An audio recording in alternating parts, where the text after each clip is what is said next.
Hi friends, ఈరోజు మన recipe వచ్చేసి మామిడికాయ చట్నీ, కారం చట్నీ, ఆవకాయ చట్నీ అన్న 3 సేమ్ ఫ్రెండ్స్. ఇప్పుడు అది ఎలా తయారు చేసుకోవాలో చెప్తున్నా, వినండి ఫ్రెండ్స్. చూడండి, అయితే ఫస్ట్ వండే ముందే మనం మామిడికాయలు తెచ్చుకొని ఒక బకెట్లో వాటర్ వేసి ఆ వాటర్లో నానబెట్టాలి. వండే తర్వాత ముక్కలు చేసుకొని చిన్న చిన్నగా 2 అవర్స్ 3 అవర్స్ దాన్ని ఆరబెట్టేసి ఒక క్లాత్ పైన ఆ వాటర్ అంతా దిగిపోయినాక క్లాత్ తోటి మంచిగా తూడ్చి ఒక బౌల్లోకి వేసుకోవాలి ఫ్రెండ్స్. బౌల్లోకి వేసుకున్న తర్వాత పైనుంచి సాల్ట్ వేసినాక పసుపు వేసినాక ఇప్పుడు వేసింది ఆవాల పౌడర్ ఫ్రెండ్స్. ఆవాల పౌడర్ తర్వాత వెల్లుల్లిలు వేసుకోవాలి. పచ్చి వెల్లుల్లి వేసుకున్న తర్వాత మెంతుల పౌడర్ వేసుకోవాలి ఫ్రెండ్స్.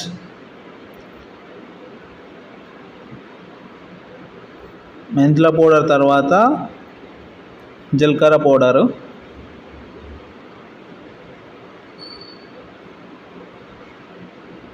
జీలకర్ర పౌడర్ వేసిన తర్వాత మిర్చి పౌడర్ వేసుకోవాలి ఫ్రెండ్స్.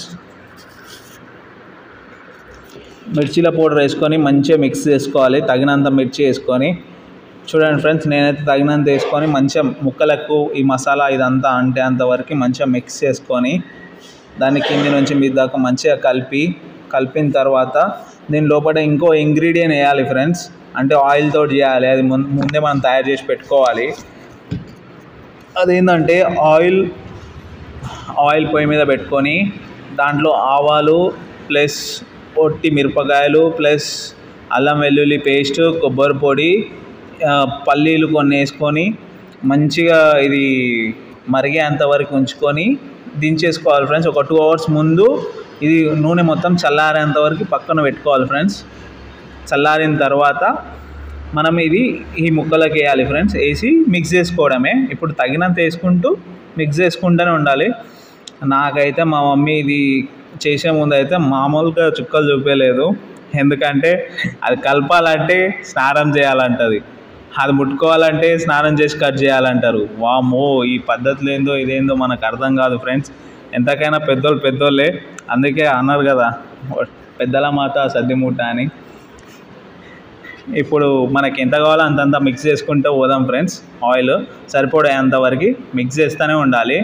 తర్వాత ఇదంతా అయిపోయిన తర్వాత మళ్ళీ మంచిగా మిక్స్ అయిన తర్వాత ఒక బాక్స్లోకి వేసుకునేటప్పుడు మాత్రం ఫ్రెండ్స్ నాకుంటే చూడు, ఇంతగానం రెడీ అయినాక తిందాం అనుకుంటే మా మమ్మీ ఇప్పుడు కాదురా నాయన, ఇంకో 9 రోజుల తర్వాత దేవుని కూడా పెట్టి పూజ రూమ్లో పెట్టి పూజ చేసి అన్నీ అయిపోయిన తర్వాత 9 రోజుల తర్వాత తినాలంటది ఫ్రెండ్స్.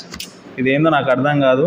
ఇదంతా అయిపోయినాక కూడా మళ్ళీ కొంచెం పైనుంచి జీలకర్ర పొడి, మెంతుల పొడి లైట్గా వేసుకొని దాంట్లో ఇలాచీలు దంచి పెట్టుకోవాలి ఫ్రెండ్స్. ఇలాచీ పౌడర్ టేస్ట్ మాత్రం మస్తు వస్తుంది.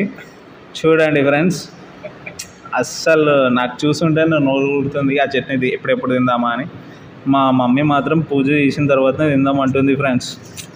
అసలు నాతో అయితలేదు ఫ్రెండ్స్ అది చూస్తుంటే. కనీసం అంతా అయిపోయినాక ఆ బొగాన్లో ఉంటే చూసిండ్రా ఫ్రెండ్స్, అదన్నా తిందామంటే వద్దు పూజ అయిన తర్వాతనే చట్నీ, అప్పటిదాకా ముట్టేదే లేదు అన్నది మా మమ్మీ.